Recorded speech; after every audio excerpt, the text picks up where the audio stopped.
शुभ सकाळ विद्यार्थी मित्रांनो. लाभले आम्हास भाग्य बोलतो मराठी, जाहलो खरेच धन्य ऐकतो मराठी. धर्मपंथ जात एक जाणतो मराठी, एवढ्या जगात माय मानतो मराठी. अशा या मराठी भाषेविषयी अभिमान बाळगणाऱ्या, मराठी भाषेचा गौरव करणाऱ्या आपणा सर्व विद्यार्थ्यांचं पुनश्च एकदा आपल्या मराठी विषयाच्या या तासिकेमध्ये सहर्ष स्वागत. विद्यार्थी मित्रांनो, आपण अभ्यासत आहोत सहकारी चळवळ, शेती आणि सुधारणा. लेखक आहेत महाराजा सयाजीराव गायकवाड.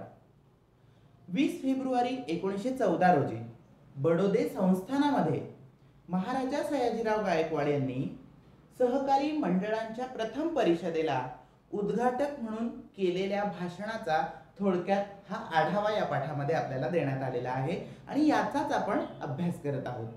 या भाषणाद्वारे त्यांनी त्यांचे शेतीविषयक काही विचार मांडलेले आहेत. त्याचबरोबर औद्योगिक प्रगती घडवून आणण्यासाठी, औद्योगिक वाटचाल घडवून आणण्यासाठी त्यांनी जी काही धोरणं आखली त्या धोरणांचा सुद्धा यामध्ये आपण अभ्यास करत आहोत. त्याचबरोबर सहकारी चळवळ ही नेमकी संकल्पना काय आहे, सहकारी चळवळीमध्ये कोणकोणत्या उपाययोजनांचा अवलंब केला जातो, त्याचबरोबर त्या सहकारी चळवळीचे फायदे कोणकोणते आहेत, याविषयीचा अभ्यास हा आपण या भाषणाद्वारे किंवा या पाठाद्वारे करत आहोत. आणि मागच्या तासिकेमध्ये आपण काही मुद्दे अभ्यासले.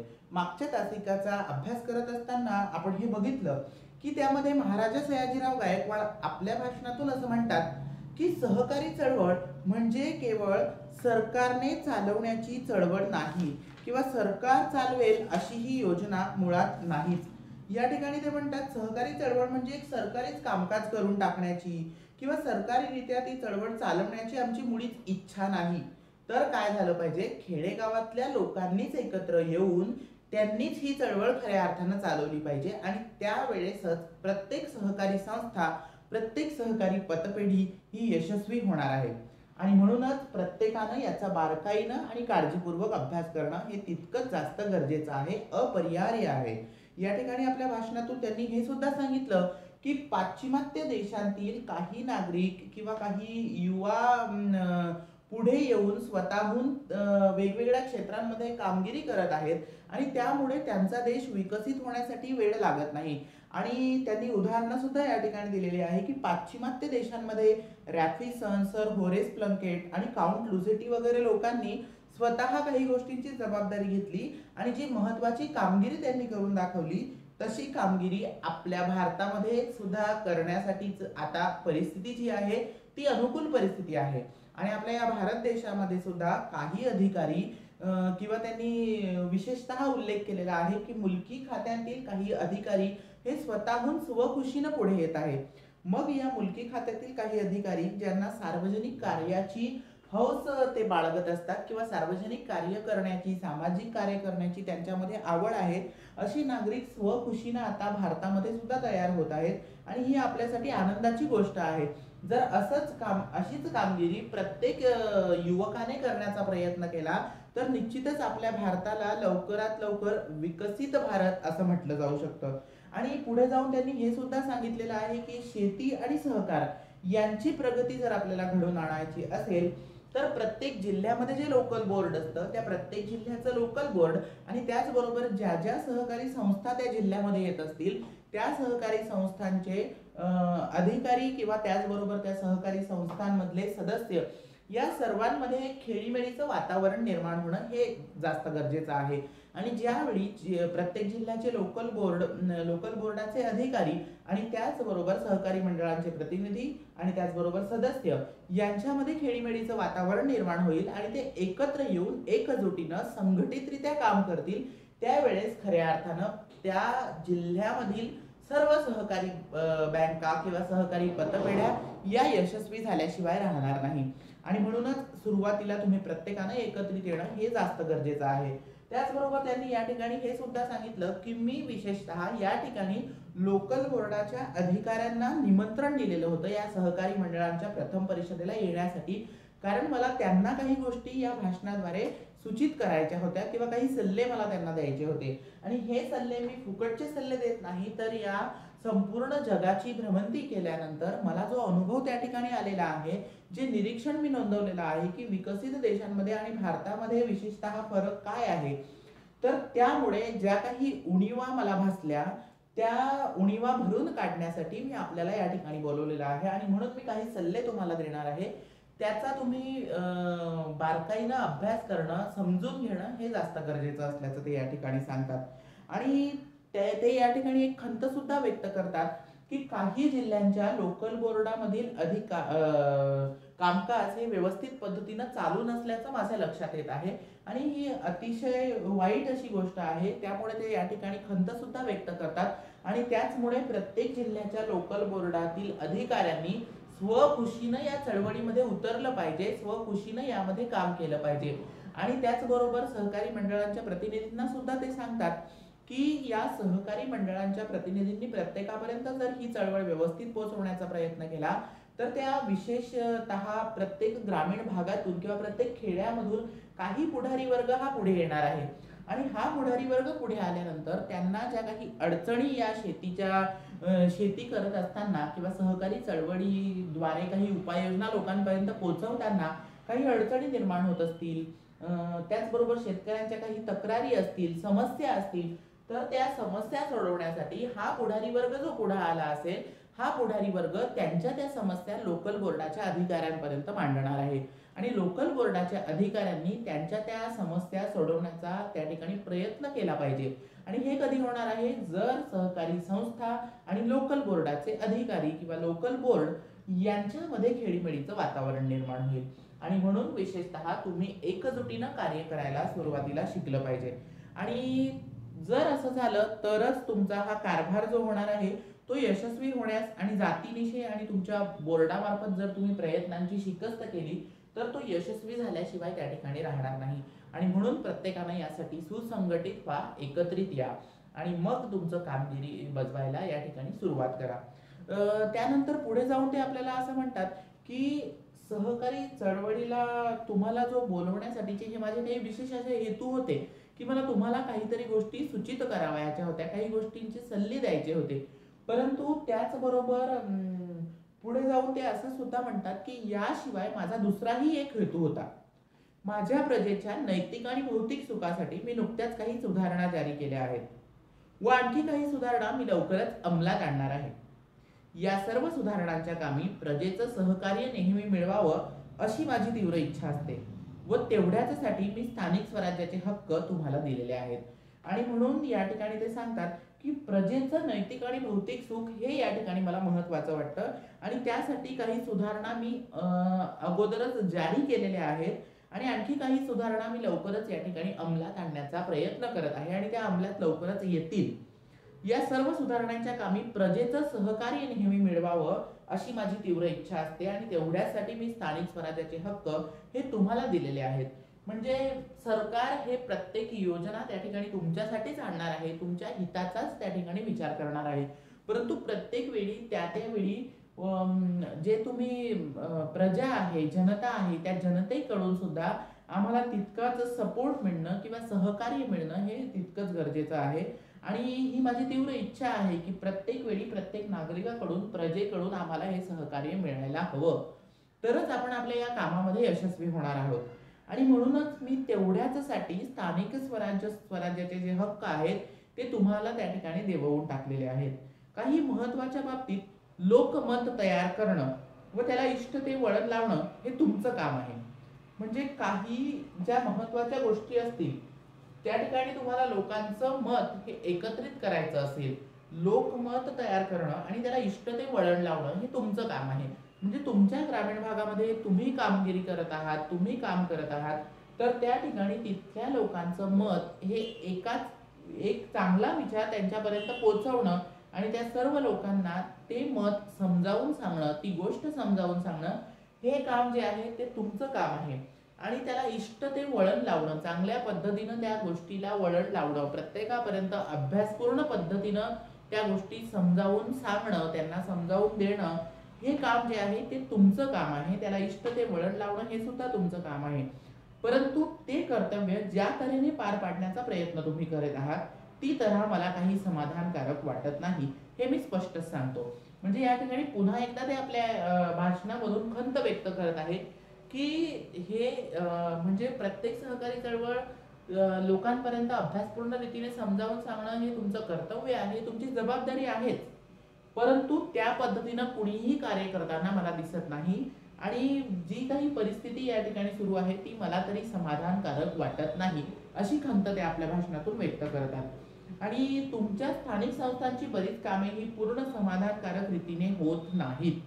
म्हणजे जी काही कामं तुम्हाला दिलेली असतात त्यापैकी बरीच अशी कामं आहेत की जी समाधानकारक पद्धतीनं केली जात नाहीत. आणि म्हणूनच या ठिकाणी सहकारी मंडळींच्या या प्रथम परिषदेमध्ये मी हे काही विचार किंवा हे काही सल्ले तुम्हाला या भाषणाद्वारे देत आहे, जेणेकरून तुम्ही त्यामध्ये सुधारणा करणं हे तितकंच जास्त गरजेचं आहे. त्याचं एक उदाहरण म्हणून म्हणजे स्थानिक संस्थांची जी बरीच कामं पूर्ण समाधानकारक रीतीने चालू नाहीत, हे जे या ठिकाणी ते खंत व्यक्त करतात, त्याचं उदाहरण म्हणून ते पुढे काही गोष्टी सांगतात की त्याचं एक उदाहरण म्हणून मी खेड्यातील स्वच्छतेसंबंधी तुमच्या कामाकडे बोट दाखवेन. वास्तविक हे स्वच्छता रक्षणाचं काम चोख करून लोकांचं एक प्रकारे कल्याण करणं किंवा त्यांना सुख देणं हे आज सर्वस्वी तुमच्या हाती आहे.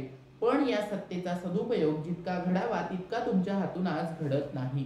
म्हणजे लोकल बोर्डाकडून किंवा या सहकारी संस्थांच्या अधिकाऱ्यांकडून, सहकारी संस्थांकडून काही कामं ही यशस्वी पद्धतीनं त्या ठिकाणी केली जात नाहीयेत.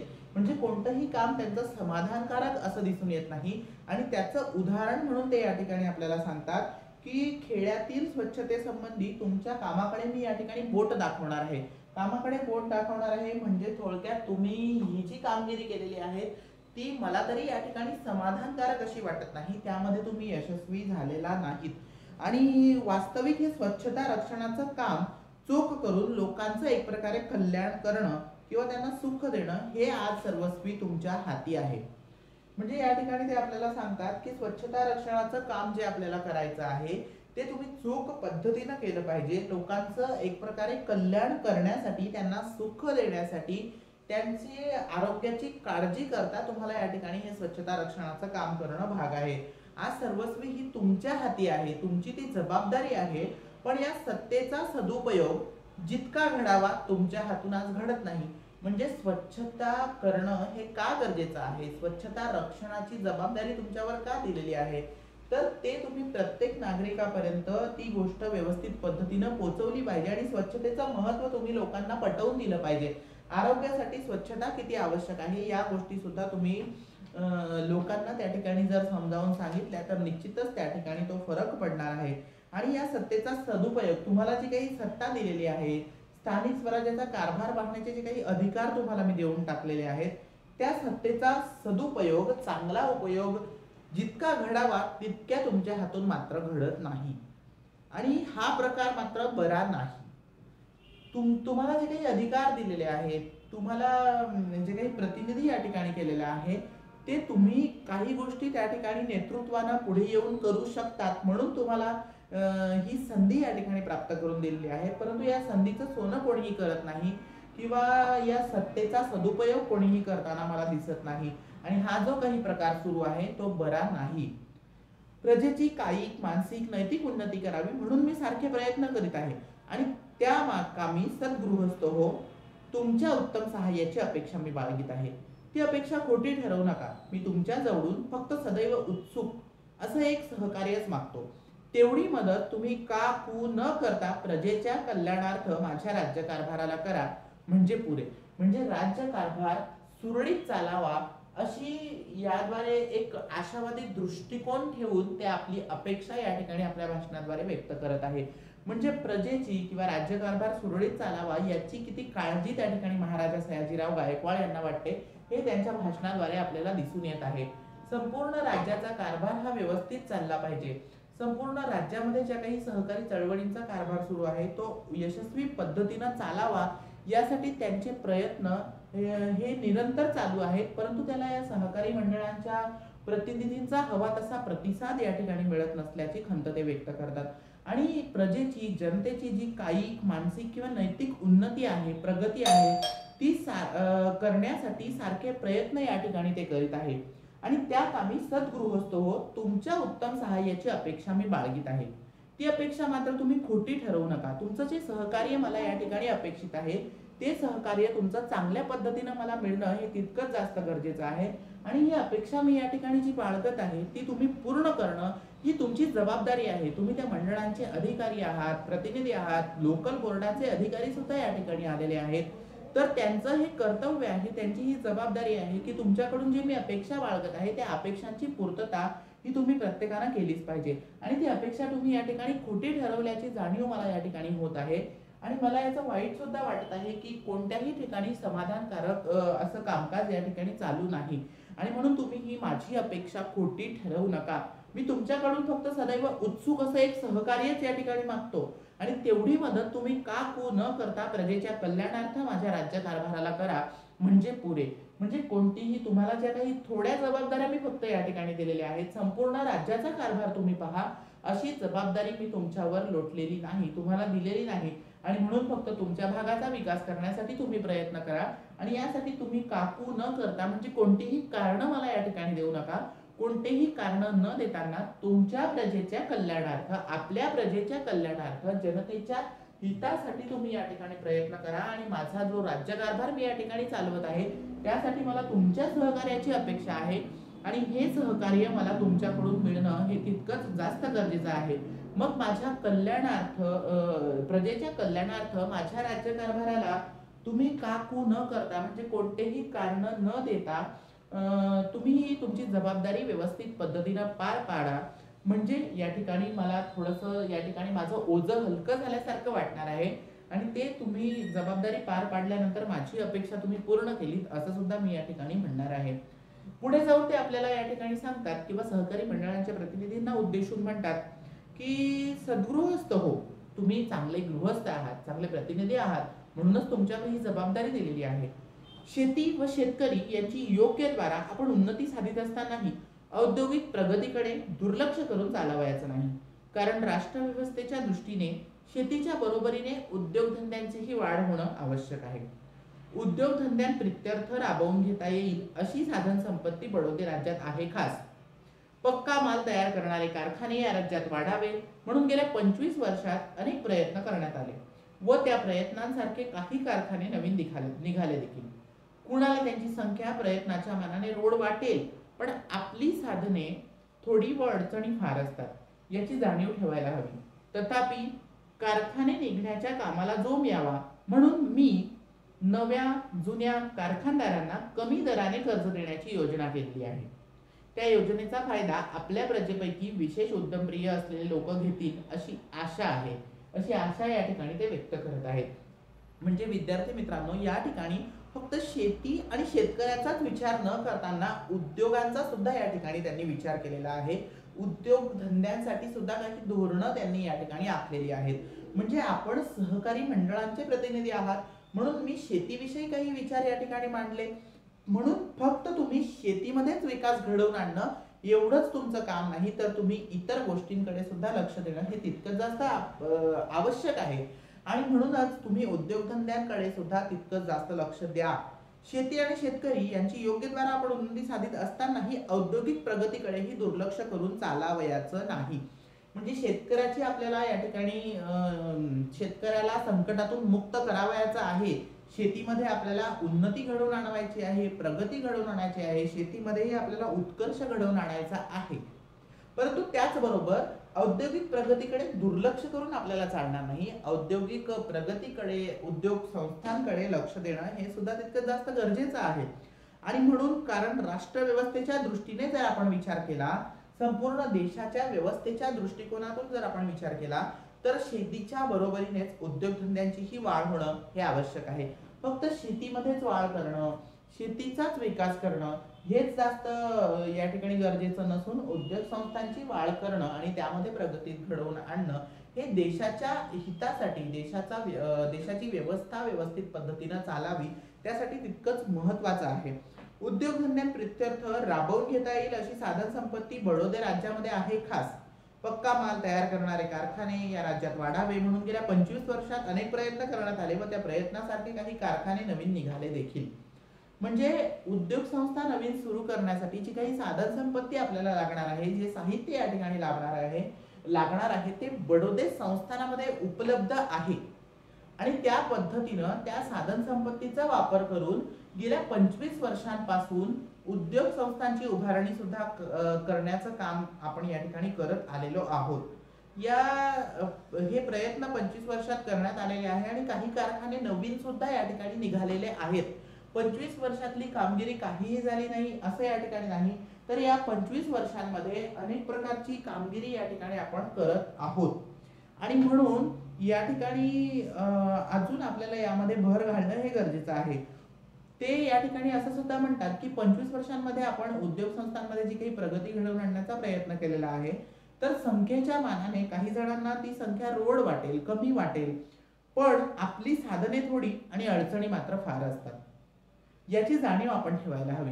म्हणजे साधनं आपल्याकडे थोडीच असतात, साधन संपत्ती आपल्याकडे थोडीच आहे, परंतु अडचणी ह्या आपल्या खूप मोठ्या असतात.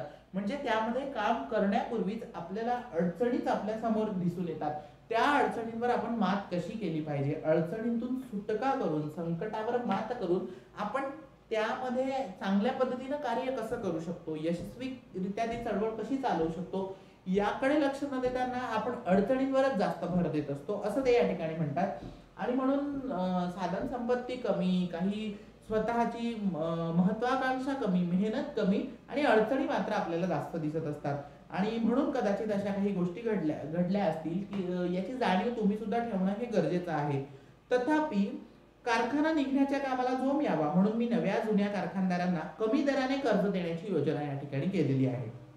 त्या योजनेचा फायदा आपल्या प्रजेपैकी विशेष उद्यमप्रिय असलेले लोक घेतील अशी आशा या ठिकाणी ते व्यक्त करत आहेत. म्हणजे कारखाने जे नवीन नवीन या ठिकाणी निघत आहे, गेल्या 25 वर्षात नवीन कारखाने उभारण्यासाठी आम्ही प्रयत्न केलेले आहेत आणि काही कारखाने उभारले सुद्धा आहेत.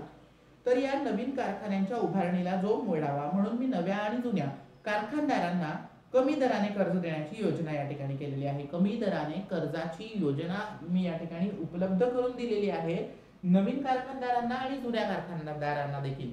तर या लोकांनी पुढे येऊन या कर्जाच्या या योजनेचा लाभ या ठिकाणी घेतला पाहिजे आणि उद्योग संस्थांची प्रगती घडवून आणण्यासाठी त्यांनी सुद्धा तितकाच जास्त प्रयत्न करणं या ठिकाणी अपरिहार्य आहे. त्या योजनेचा फायदा आपल्या प्रजेपैकी विशेष उद्यमप्रिय असलेले लोक घेतील अशी मला या ठिकाणी आशा वाटते. म्हणजे मी जी काही योजना कर्ज देण्याची आपल्याला उपलब्ध करून दिलेली आहे, त्या योजनेचा लाभ घेऊन नवीन उद्योग, नवीन कारखाने या ठिकाणी उभारतील आणि त्यामध्ये चांगल्या रीतीनं कामकाज चालू ठेवतील, उद्योग संस्थांच्या वाढीसाठी प्रयत्न करत राहतील अशी मी आशा या ठिकाणी व्यक्त करतो.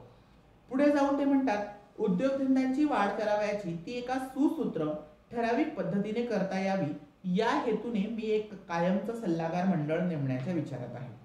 राज्यातील सर्व आर्थिक प्रश्नांचा विचार हे मंडळ करीत जाईल व आपले निर्णय वरिष्ठ अधिकाऱ्यांना कळवत जाईल. या मंडळाचे सभासद काही सरकारी व काही बिनसरकारी असतील, म्हणून लोकांच्या प्रतिनिधींनाही आर्थिक प्रश्नासारख्या महत्वाच्या प्रश्नांचा नीट विचार करून त्या विचाराचा फायदा सरकारला अवश्य द्यावा. या ठिकाणी ते म्हणतात की उद्योगधंद्यांची जी आपल्याला वाढ करावयाची आहे, उद्योगधंद्यांमध्ये प्रगती आपल्याला साधावयाची आहे, तर उद्योगधंद्यांची वाढ करावयाची ती एका सुसूत्र आणि ठराविक पद्धतीने आपल्याला ती करावी लागणार आहे. आणि त्यासाठी मी काय करणार आहे, ज्याप्रमाणे आपण शेतकऱ्याची परिस्थिती बघितली की शेतकऱ्याला अडाणी, अदूरदर्शी आणि दरिद्री असं म्हटलं जातं, त्याप्रमाणे उद्योग संस्थांच्या बाबतीत होऊ नये म्हणून या उद्योग संस्थांसाठी एक सुसूत्र आणि ठराविक पद्धतीने याचं कामकाज चालावं म्हणून मी एक सल्लागार मंडळ या ठिकाणी नेमणार आहे. आणि सल्लागार मंडळ नेमण्याच्या मी विचारात सुद्धा आहे. लवकरच हे सल्लागार मंडळ या ठिकाणी मी नेमणार आहे आणि राज्यातील सर्व आर्थिक प्रश्नांचा विचार हे मंडळ त्या ठिकाणी करत जाईल. जे सल्लागार मंडळ आपण नेमणार आहे ते संपूर्ण राज्यामधील आर्थिक प्रश्न कोणकोणते आहे त्या आर्थिक प्रश्नांचा विचार करणार आहे. म्हणजे ज्या पद्धतीनं आता जुन्या आणि नव्या कारखानदारांना कर्ज उपलब्ध करून देण्याची ही योजना, म्हणजे हे आर्थिक प्रश्नांची सोडवणूक करण्यासाठीच तुमच्या कारखानदारांचा हिताचा विचार करून ही योजना या ठिकाणी सुरू केलेली आहे. याच पद्धतीनं संपूर्ण राज्यामध्ये कोणकोणत्या आर्थिक अडचणी आहेत, आर्थिक प्रश्न आहेत, त्या समस्या सोडवण्यासाठी किंवा त्यांच्या त्या समस्या, त्यांचे ते प्रश्न समजून घेण्यासाठीचं सल्लागार मंडळ या ठिकाणी मी नेमण्याच्या विचारामध्ये आहे. आणि हे मंडळ जे आहे ते यावर विचार करत जाईल आणि आपले निर्णय ते वरिष्ठ अधिकाऱ्यांना कळवित जाईल.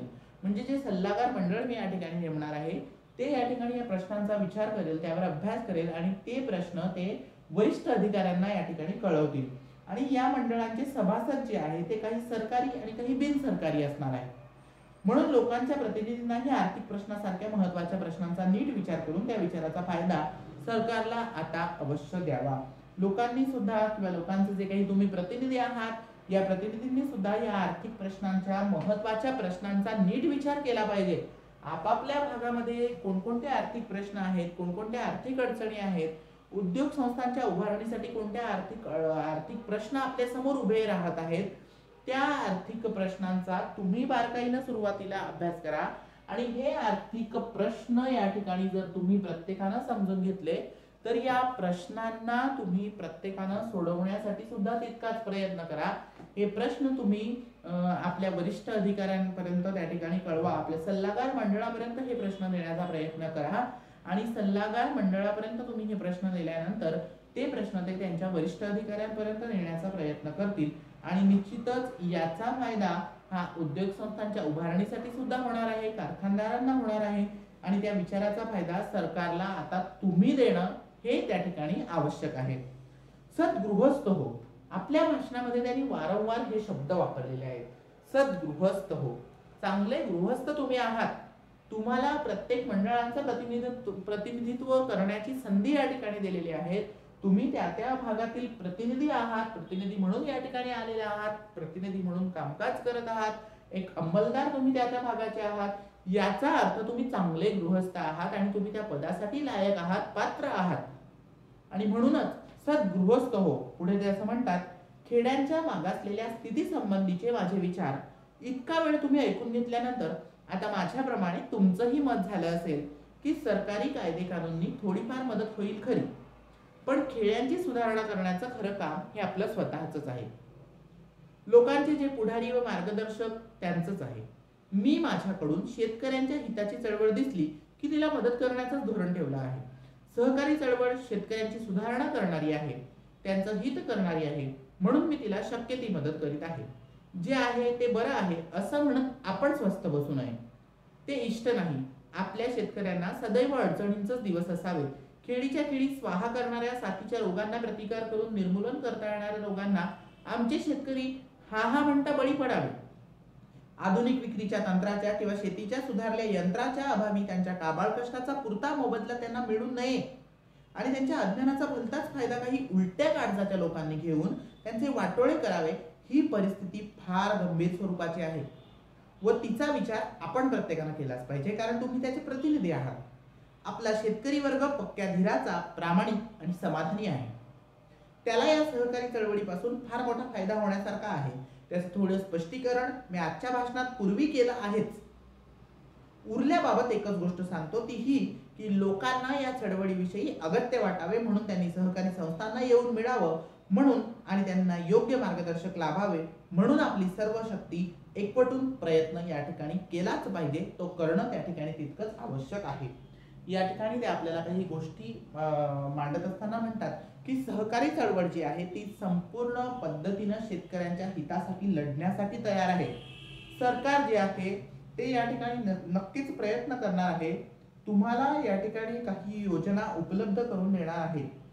म्हणजे सहकारी चळवळ ही शेतकऱ्यांच्या हितासाठीच आहे, परंतु त्याशिवाय तुम्ही त्यावर विचार करणं हे जास्त गरजेचं आहे, कारण तुम्हाला या ठिकाणी त्या सहकारी चळवळीचं प्रतिनिधित्व दिलेलं आहे. खेड्यांची जी मागासलेली स्थिती आहे त्या मागासलेल्या स्थिती संबंधीचे माझे विचार इतका वेळ तुम्ही ऐकून घेतलेले आहेत आणि हे विचार ऐकून घेतल्यानंतर माझ्याप्रमाणे तुमचं सुद्धा या ठिकाणी मत हे निश्चितच झालं असेल की सरकारी कायदे कानूनी थोडीफार मदत त्या ठिकाणी होणार आहे. सरकारी उपाययोजना त्या ठिकाणी आपण राबवणार आहोत, सरकारी योजना लोकांपर्यंत पोहोचवणार आहोत. त्या पद्धतीनं काही अडचणींचं निवारण नक्की होणार आहे, काही अडचणी या सोडवल्या जाणार आहेत, परंतु त्याचबरोबर पूर्णपणे या अडचणी त्या ठिकाणी सोडवल्या जाणार नाहीत.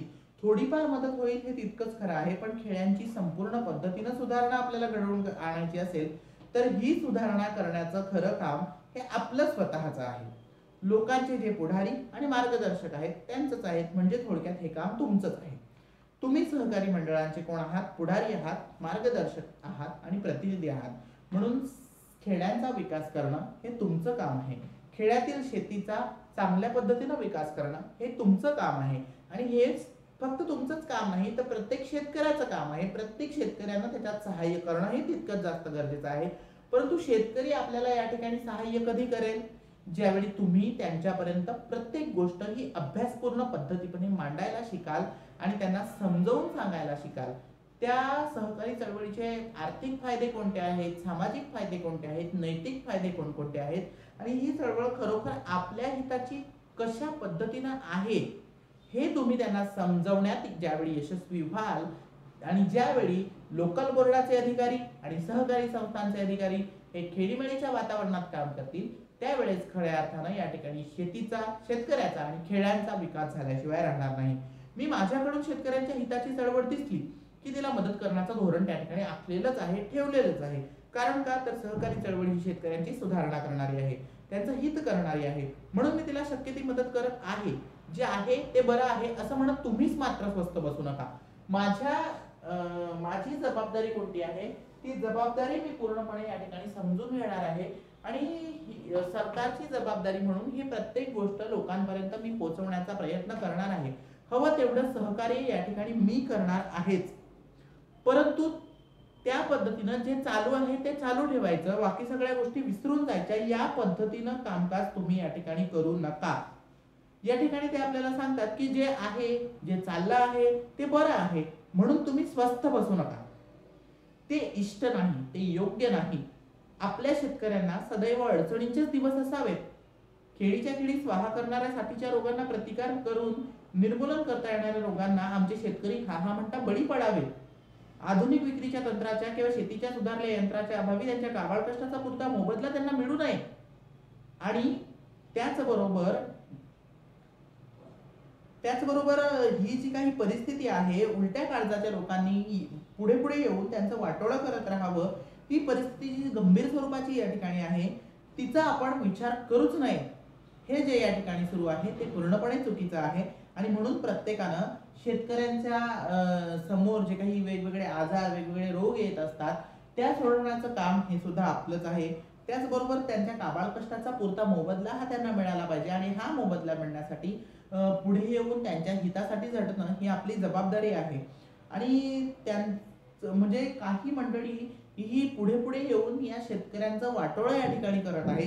त्या गोष्टीला आळा घालणं हे सुद्धा एक प्रतिनिधी म्हणून, त्या जनतेचे प्रतिनिधी तुम्ही आहात तर त्या जनतेचा विचार करून प्रजेच्या हितासाठी तुम्ही त्या ठिकाणी प्रयत्न करणं गरजेचं आहे. अशा लोकांचा विरोध करून तुम्ही शेतकऱ्यांच्या हिताचा या ठिकाणी विचार करणं जास्त गरजेचं आहे. आपला शेतकरी वर्ग जो आहे तो पक्क्या धीराचा आहे, प्रामाणिक आहे आणि त्याचबरोबर तो समाधानी सुद्धा आहे. त्याला जितकं मिळतं त्यामध्ये तो समाधान मानत आहे. परंतु प्रत्येक वेळी आपण त्यांची या ठिकाणी अवहेलना होणार आहे, त्यांना त्यांच्या कष्टाचा मोबदला पुरेपूर पद्धतीनं मिळणार नाही. हे जे काही चालू आहे ते तसंच चालू ठेवून आपण स्वतः मात्र स्वस्थ बसायचं असं काम आपण कोणीही केलं नको पाहिजे. कारण त्या भागाचा विकास करण्याची जबाबदारी ही तुमच्यावर आहे. शेतकऱ्यांच्या हिताचा विचार करणं ही जबाबदारी तुमची आहे, ते कर्तव्य सुद्धा तुमचंच आहे. आणि ही परिस्थिती जी असेल ती खूप गंभीर स्वरूपाची आहे. म्हणून ही गंभीर स्वरूपाची परिस्थिती बदलण्यासाठी तुम्हीच प्रयत्न केला पाहिजे. शेतकऱ्याचा आणि खेड्याचा विकास साधण्यासाठी सुद्धा तुम्हीच प्रयत्न करणं गरजेचं आहे. या सहकारी चळवळीपासून या शेतकरी वर्गाला खरोखर खूप मोठा फायदा होण्यासारखा आहे. तो फायदा एकाच बाबतीत त्याला होणार नाही, फक्त आर्थिक फायदा नाही, त्याला नैतिक, सामाजिक फायदे सुद्धा त्या ठिकाणी होणार आहेत. त्याने काटकसर कसे करावी, बाकीच्या गोष्टी त्याने कशा केल्या पाहिजेत, शास्त्रीय पद्धतीची शेती कशी केली पाहिजे, या गोष्टी तुम्ही त्यांना समजावून सांगा. त्याचं थोडं स्पष्टीकरण मी आजच्या भाषणात पूर्वी केलेलं आहे. आपल्याला त्यांनी त्यांच्या भाषणातून या काही गोष्टी आधीच सांगितलेल्या आहेत. उरल्याबाबत एकच गोष्ट सांगतो, ती ही की लोकांना या चळवळीविषयी अगत्य वाटावं म्हणून त्यांनी सहकारी संस्थांना येऊन मिळावं म्हणून आणि त्यांनी योग्य मार्गदर्शक लाभावं म्हणून आपण आपली सर्व शक्ती एकवटून प्रयत्न केलाच पाहिजे. 2-3 गोष्टी त्यांनी या ठिकाणी दिलेल्या आहेत की तुम्ही काही गोष्टींसाठी अगत्यानं पुढे येऊन ते काम करण्याची गरज आहे. ती कशासाठी? तर त्या लोकांना या चळवळीविषयी अगत्य वाटावं, त्यांना या चळवळ ही किती महत्वाची आहे ते समजावं यासाठी. त्याचबरोबर सहकारी संस्थांना त्यांनी येऊन स्वतःहून मिळावं यासाठी आणि त्याचबरोबर त्यांना योग्य मार्गदर्शक लाभावे म्हणून या 3 गोष्टी करण्यासाठी आपण आपली शक्ती ही एकवटून टाकली पाहिजे. आपण आपली सर्व शक्ती एकवटून टाकून या ठिकाणी काम केलं पाहिजे. हे फक्त सहकारी मंडळांच्या प्रतिनिधींची जबाबदारी नाही किंवा फक्त लोकल मंडळाच्या अधिकाऱ्यांची जबाबदारी नाही, तर हे तुम्ही एकत्रित येऊन आणि सर्व शक्ती एकवटून त्यामध्ये प्रयत्न करणं हे महत्वाचं आहे. आणि ज्यावेळी त्या पद्धतीनं कार्य होईल, एकजुटीनं एकत्रित येऊन काम होईल, तेव्हाच खऱ्या अर्थानं शेतीचा, शेतकऱ्याचा, खेड्याचा, गावाचा, तालुक्याचा, जिल्ह्याचा आणि संपूर्ण राज्याचा त्या ठिकाणी विकास होणार आहे. राज्याचा विकास झाल्यानंतर आपल्या भारत देशाचा विकास होणार आहे. आणि म्हणून भारत देशाचा विकास आपल्याला घडवून आणायचा असेल तर तुमच्यापासून हे प्रयत्न सुरू होणं हे त्या ठिकाणी आवश्यक आहे. शेवटी आपल्या भाषणातून ते या ठिकाणी असं म्हणतात की ग्राम सहकाराची योजना काढणारे लोक बुद्धिमंत आहेत. ग्राम सहकार, गावाच्या सहकारार्थ या ज्या काही चळवळी उभारल्या जात आहेत, गावांना सहकार्य करण्याच्या उद्देशानं ही जी ग्राम सहकार चळवळ या ठिकाणी उभारलेली आहे, ही योजना ज्यांनी काढलेली आहे ती ग्राम सहकाराची योजना काढणारे लोक जे आहेत ते बुद्धिमंत आहेत, बुद्धिवादी आहेत. त्यांची कल्पनाशक्ती दांडगी होती हे निसंशय. म्हणजे खेड्यांचा विकास झाला पाहिजे, ग्रामीण भागाचा आधी विकास झाला पाहिजे यावर ज्यांनी प्रयत्न केले ते खरोखर बुद्धिमान होते, बुद्धिमंत होते. त्यांची कल्पनाशक्ती दांडगी होती हे निसंशय. कोणताही संशय आपण यात घेण्यासारखं काही नाही. म्हणजे आपल्या संपूर्ण भारत देशाचे राष्ट्रपिता म्हणून आपण ज्यांचा उल्लेख करतो, संपूर्ण राष्ट्राचा पिता ज्यांना आपण महात्मा ही उपाधी दिलेली आहे, असे महात्मा गांधी यांनी सुद्धा सुरुवातीला खेड्याकडे चला असाच संदेश दिलेला होता. आणि प्रत्येक वेळी ते या ठिकाणी भारत देशामध्ये भारत देशाला स्वतंत्र करताना सुद्धा त्यांचा प्रयत्न सुरुवातीला याचकडे होता की आधी खेड्यांचा विकास झाला पाहिजे. खेड्यांचा विकास झाला तरच आपल्या संपूर्ण भारताचा विकास होणार आहे. ग्रामीण भागामध्ये सुरुवातीला सुधारणा करणं हे तितकंच जास्त महत्वाचं आहे असं त्यांनी आपल्या विचारांमधून कायम मत या ठिकाणी व्यक्त केलेलं आहे. आणि त्या पद्धतीनं त्यांनी काम सुद्धा केलेलं आहे. चरखा हाती घेऊन त्यांनी ग्रामीण भागामध्ये रोजगार उपलब्ध करून दिलेले होते आणि खेड्यांचा विकास करण्यासाठी त्यांनी अतोनात प्रयत्न या पद्धतीनं त्या ठिकाणी केलेले होते. आणि म्हणून ग्राम सहकाराची ही जी योजना काढणारे लोक होते ते खरोखर बुद्धिमंत होते, त्यांची कल्पनाशक्ती दांडगी होती असं महाराजा सयाजीराव गायकवाड म्हणतात. ही योजनाच आपल्या खेड्यांचा तरणोपाय आहे. म्हणजे ही जी ग्राम सहकार चळवळ या ठिकाणी आहे, ही चळवळ काढणारे लोक तर त्या ठिकाणी बुद्धिमान होतेच, परंतु खरोखर जर आपण बघायला गेलं तर ही ग्राम सहकार चळवळ हीच खऱ्या अर्थानं आपल्याला आपल्या ग्रामीण भागांचा विकास घडवून आणण्यासाठी एक तरणोपाय आहे. खरा उपाय जर आपल्याला ग्रामीण भागाचा म्हणजे ग्रामीण भागाचा विकास घडवून आणण्यासाठी खरा उपाय आपल्या समोर जो काही उपलब्ध असेल तो ग्राम सहकार आहे. आणि म्हणूनच ग्राम सहकाराची ही चळवळ आपण पुढे नेली पाहिजे, ही योजना आपण पुढे नेली पाहिजे. हाच खेड्यांचा तरणोपाय आहे. मला वाटते माझ्या प्रत्येक श्रोत्यांची बुद्धी या योजनेसाठी शक्य ते करण्यासाठी आज स्फुरत असलीच पाहिजे. माझ्या प्रत्येक श्रोत्यांची बुद्धी म्हणजे मी ज्यांच्या समोर हे भाषण करत आहे, इथे बसलेल्या प्रत्येक श्रोता, प्रत्येक नागरिक, प्रत्येक व्यक्ती, प्रत्येक सहकारी मंडळांचा प्रतिनिधी, लोकल बोर्डाचे प्रत्येक मंडळांचे अधिकारी, या प्रत्येकाने या योजनेसाठी शक्य ते करण्यासाठी स्फुरणं ही आजची गरज आहे. तुम्ही त्यामध्ये काम करणं हे तितकंच जास्त या ठिकाणी गरजेचं आहे. आपल्या खेड्यातील शेती करण्याची पद्धत ही सुधारलीच पाहिजे. शेवटी ते काही अपेक्षा या ठिकाणी व्यक्त करत आहेत. आपल्या भाषणाचा समारोप करत असताना, भाषणाचा शेवट करत असताना काही अपेक्षा या ठिकाणी त्यांनी व्यक्त केलेल्या आहेत. ते म्हणतात की आपल्या खेड्यातील शेती करण्याची पद्धत ही सुधारली पाहिजे. म्हणजे थोडक्यात काय तर आधुनिक तंत्रज्ञानाचा वापर करून शास्त्रीय पद्धतीची शेती करण्यासाठी तुम्ही त्यावर भर देणं हे गरजेचं आहे. आर्थिक व्यवहार अधिक सुज्ञपणाचे करायला हवेत व राहणी अधिक उच्च दर्जाची झाली पाहिजे. काही गोष्टी त्यांनी या ठिकाणी आपल्याला सांगितलेल्या आहेत. ते म्हणतात की आपल्या खेड्यातील शेती करण्याची पद्धत ही सुधारली पाहिजे. आर्थिक व्यवहार अधिक सुज्ञपणाचे करायला हवेत व राहणी अधिक उच्च दर्जाची झाली पाहिजे. सहकाराचे हे नवे शास्त्र जे आहे ते तुमचा व्यावहारिक फायदा करून देईल आणि सुखाचीही प्राप्ती तुम्हाला करून देईल असं आहे.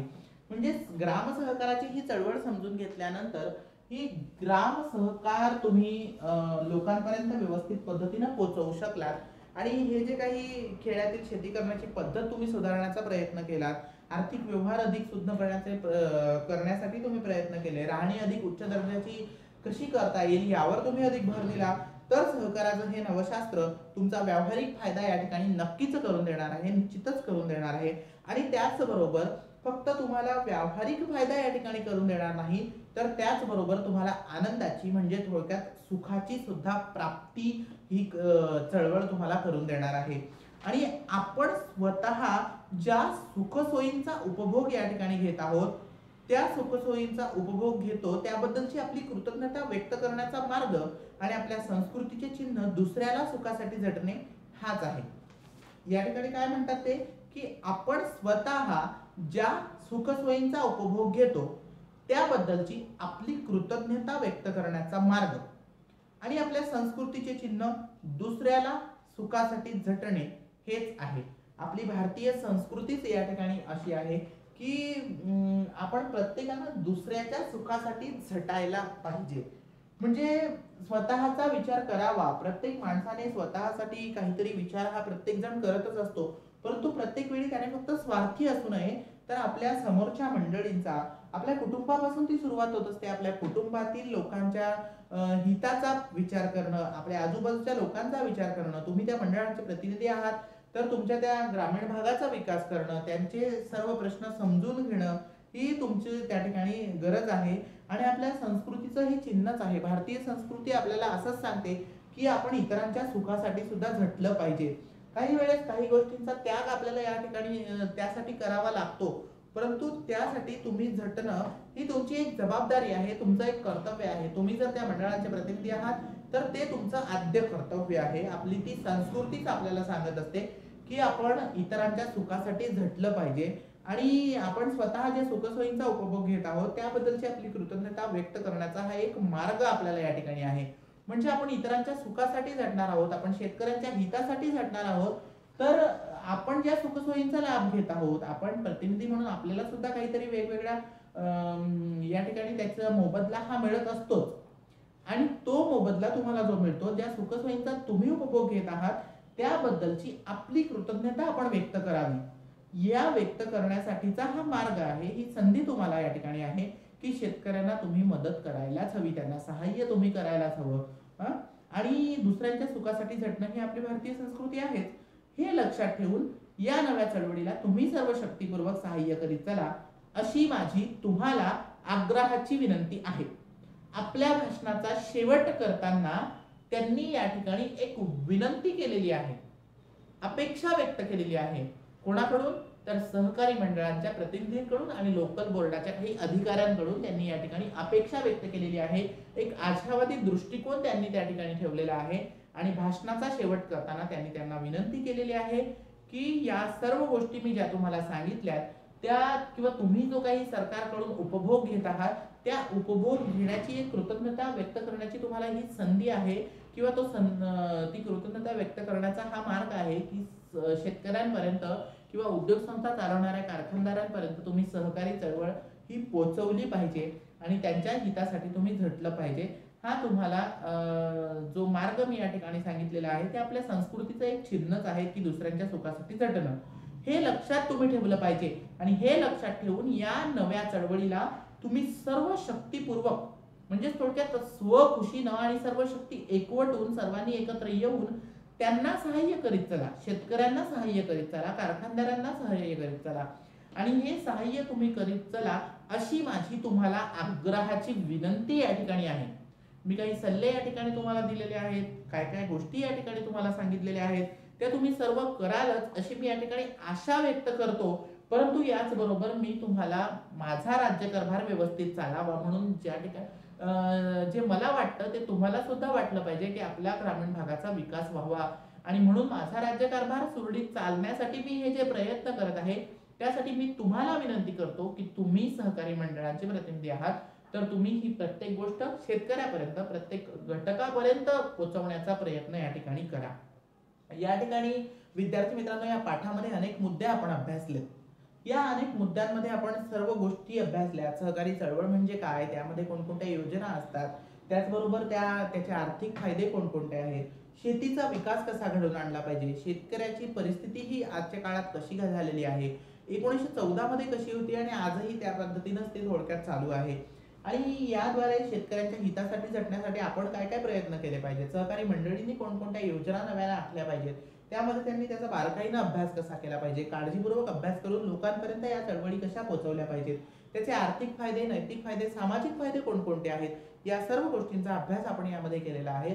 आणि लोकांनी एकत्र येणं हे किती जास्त गरजेचं आहे, सुसंघटित होणं, एकजुटीनं काम करणं हे गरजेचं आहे, हे सुद्धा या ठिकाणी ते व्यक्त करतात. आणि शेवटी त्यांनी विनंती लोकांना केलेली आहे की तुम्ही सुद्धा सरकारद्वारे काही ना काही उपभोग घेत आहात, त्या उपभोगाची तुम्ही कृतज्ञता व्यक्त करण्याची ही संधी, हा मार्ग तुम्हाला उपलब्ध करून दिलेला आहे, आणि म्हणून शेतकऱ्यांच्या हितासाठी तुम्ही झटलं पाहिजे. सहकारी चळवळ ही प्रत्येक घटकापर्यंत तुम्ही पोहोचवलीच पाहिजे. या काही गोष्टींचा आपण या ठिकाणी अभ्यास केलेला आहे. शेवटी त्यांनी विनंती केलेली आहे. हा पाठ या ठिकाणी विद्यार्थी मित्रांनो संपलेला आहे. यावर फक्त त्या शेतकऱ्यांच्या त्या प्रतिनिधींनी, सहकारी मंडळांच्या प्रतिनिधींनी विचार करणं किंवा लोकल बोर्डाच्या अधिकाऱ्यांनी विचार करणं हेच गरजेचं नाही, तर आजच्या काळात सुद्धा ही परिस्थिती पूर्णपणे बदललेली नाही, आणि म्हणून आपल्यासारख्या युवा वर्गाने सुद्धा यावर विचार करणं हे तितकं जास्त गरजेचं आहे. आणि म्हणून तुम्ही सुद्धा तुमच्या आजूबाजूच्या परिस्थितीचा या ठिकाणी विचार केला पाहिजे, शेतकऱ्यांना सहाय्य केलं पाहिजे, शेतकऱ्यांना काही गोष्टी समजावून सांगितल्या पाहिजेत, आधुनिक तंत्रज्ञान त्यांच्यापर्यंत पोहोचवणं ही आपली सुद्धा त्या ठिकाणी जबाबदारी आहे. आपल्याला काही गोष्टी माहिती असतील तर आपण त्या अडाणी शेतकऱ्यांपर्यंत पोहोचवणं हे गरजेचं आहे. प्रत्येक जणापर्यंत, प्रत्येकापर्यंत शिक्षण पोहोचणं हे गरजेचं असल्या कारणानं आपण या काही गोष्टी अडाणी लोकांपर्यंत एक सुशिक्षित नागरिक म्हणून पोहोचवणं हे त्या ठिकाणी गरजेचं आहे. म्हणून आपापल्या ग्रामीण भागांचा सुद्धा किंवा शहरी भागाचा सुद्धा विकास आपल्याला घडवून आणायचा असेल, त्यामध्ये काही उणिवा असतील तर त्या भरून काढण्यासाठी आपण सुद्धा प्रयत्न केला पाहिजे. त्यावर तुम्ही सुद्धा नक्कीच अभ्यास करा, काळजीपूर्वक अभ्यास करून त्या गोष्टी, ते प्रश्न, त्या समस्या सोडवण्याचा तुम्ही सुद्धा एक युवा म्हणून त्यावर प्रयत्न करणं हे गरजेचं आहे. तारीख 20 फेब्रुवारी 1914, बडोदे राज्यातील सहकारी मंडळांची पहिली परिषद, बडोदे येथील भाषण. मी हे वारंवार तुम्हाला या ठिकाणी सांगितलेलं आहे. विद्यार्थी मित्रांनो, यावर काही प्रश्न ज्यावेळी येतील तर त्या प्रश्नांचं उत्तर देताना तुम्हाला सुरुवातीला या बेसिक गोष्टी समजून घेणं हे सुरुवातीला महत्वाचं आहे की आपण हे जे भाषण किंवा हा पाठ या ठिकाणी अभ्यासला, मग हे जे भाषण आहे सहकारी चळवळ, शेती आणि सुधारणा, हा पाठ म्हणजे मी सुरुवातीला तुम्हाला सांगितलेलं होतं की 20 फेब्रुवारी 1914 रोजी बडोदे संस्थानामध्ये किंवा बडोदे राज्यामध्ये केलेलं महाराजा सयाजीराव गायकवाड यांनी केलेलं ते भाषण आहे. आणि ते त्यांनी भाषण काय म्हणून केलेलं होतं तर ते उद्घाटक म्हणून त्या ठिकाणी गेलेले होते. महाराजा सयाजीराव गायकवाड यांनी उद्घाटक म्हणून केलेलं हे त्या ठिकाणी एक भाषण आहे. आणि त्या भाषणामध्ये त्यांनी या सहकारी चळवळीविषयी, शेती आणि शेतीमध्ये कोणत्या सुधारणा होणं अपेक्षित आहे याविषयीचं मत मांडलेलं आहे. आणि म्हणून या काही महत्त्वाच्या गोष्टी आपण त्या ठिकाणी लक्षात ठेवल्या पाहिजेत. ही सहकारी मंडळांची प्रथम परिषद त्या ठिकाणी भरलेली होती. बडोदे संस्थानामध्ये महाराजा सयाजीराव गायकवाड यांनी भरवलेली होती. कारण त्या बडोदे संस्थानाचे ते संस्थानिक होते, राजे होते, कुलपती त्या ठिकाणी ते होते. आणि म्हणूनच विद्यार्थी मित्रांनो, हे जे विचार या पाठात त्यांनी मांडलेले आहे त्या संपूर्ण गोष्टींचा एक युवक म्हणून तुम्ही सुद्धा विचार करा. प्रत्येक शेतकऱ्याचा विकास घडवून आणण्यासाठी, शेतीमध्ये प्रगती करण्यासाठी, शेतीचा उत्कर्ष घडवून आणण्यासाठी तुम्ही सुद्धा प्रयत्न करा. आणि विद्यार्थी मित्रांनो, आपण आता आजचा सुविचार बघणार आहोत. विद्यार्थी मित्रांनो, आजचा सुविचार आहे, जो वेळ अत्यंत प्रभावीपणे वापरतो तोच आयुष्यात यशस्वी होतो. टाइम इज मनी असं जे काही म्हणतात ना विद्यार्थी मित्रांनो, ते अगदी खरं आहे. म्हणून तुम्ही वेळेचा या ठिकाणी पुरेपूर फायदा घ्या. वेळेचा वापर व्यवस्थित करायला शिका. आपल्यासमोर येणारा प्रत्येक मिनिट हा आपल्यासाठी काहीतरी नवीन करण्याची संधी असतो आणि म्हणून वेळेला महत्त्व द्या. वेळ अत्यंत प्रभावीपणे आपण वापरायला शिकलात तर आपण आयुष्यात नक्कीच यशस्वी होणार आहे आणि म्हणून विद्यार्थी मित्रांनो, आपण प्रत्येकानं वेळेला महत्त्व द्या. धन्यवाद.